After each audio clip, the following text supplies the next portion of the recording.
Hello friends, આજે આપણે બનાવીશું પંજાબી સબ્જી જે નાનાથી મોટાને સૌને ભાવે છે.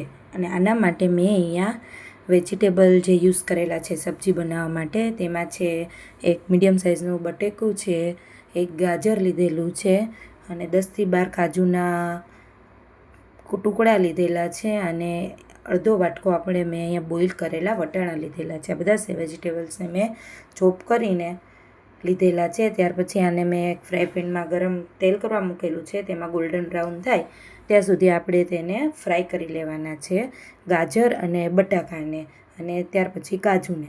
અને આપણે જે બોઇલ કરેલા વટાણા લીધા છે એ યુઝ કરવાના છે આ સબ્જી બનાવવા માટે.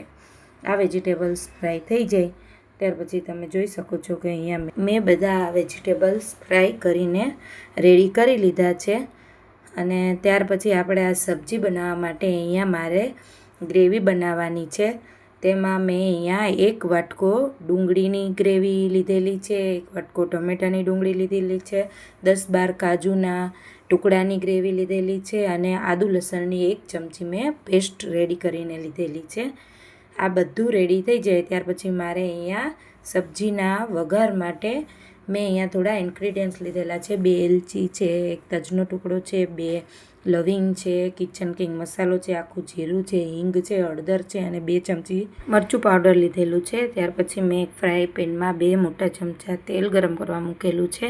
તે ગરમ થઈ જાય ત્યાર પછી એમાં આપણે આખું જીરું એડ કરેલું છે, હિંગ એડ કરેલી છે અને જે પહેલાં સૂકા મસાલા લીધેલા છે તે એડ કરેલા છે. 2 એલચી છે, 2 લવિંગ છે અને 1 તજનો ટુકડો છે. તે બધું થોડું ફ્રાય થઈ જાય ત્યાર પછી મેં આમાં આદુ લસણની પેસ્ટ છે રેડી કરીને લીધેલી છે તેને એડ કરેલી છે. ત્યાર પછી મેં ડુંગળીની ગ્રેવી છે તે એડ કરેલી છે અને થોડી હળદર એડ કરેલી છે, સ્વાદ પ્રમાણે નમક એડ કરેલું છે. હવે આ ડુંગળીની ગ્રેવીને આપણે ત્યાં સુધી કૂક કરવાની છે જ્યાં સુધી એમાંથી તેલ છૂટું ના પડે.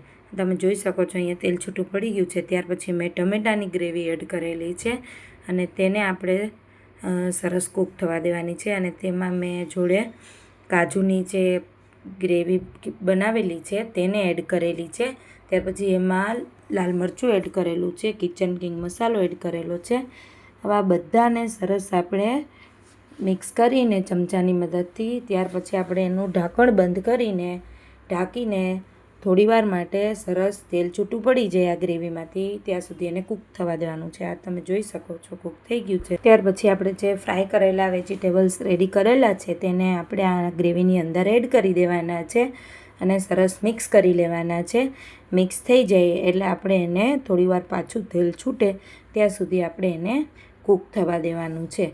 અને થોડીવાર પછી તમે જોઈ શકો છો કે આપણું તેલ છૂટું પડી ગયું છે આ સબ્જીમાંથી. ત્યાર પછી મેં એમાં 1.5 ચમચી ફ્રેશ મલાઈ એડ કરેલી છે અને થોડું એમાં આપણે મિક્સ કરીને ત્યાર પછી એમાં મેં થોડી કસૂરી મેથીનો પાવડર એડ કરેલો છે, તેને મિક્સ કરી લીધો છે અને તેને મેં આની અંદર મિક્સ કરીને થોડીવાર ઢાંકણ બંધ રાખીને કૂક થવા દીધું છે. અને હવે આપણી સબ્જી ઓલમોસ્ટ બનીને અહીંયા રેડી થઈ ગઈ છે. તમે જોઈ શકો છો બહુ સરસ ખુશ્બુ આવે છે અને આ સબ્જી બહુ ટેસ્ટી બને છે. ઘરે જ તમે એકવાર જરૂરથી ટ્રાય કરજો. Thanks for watching.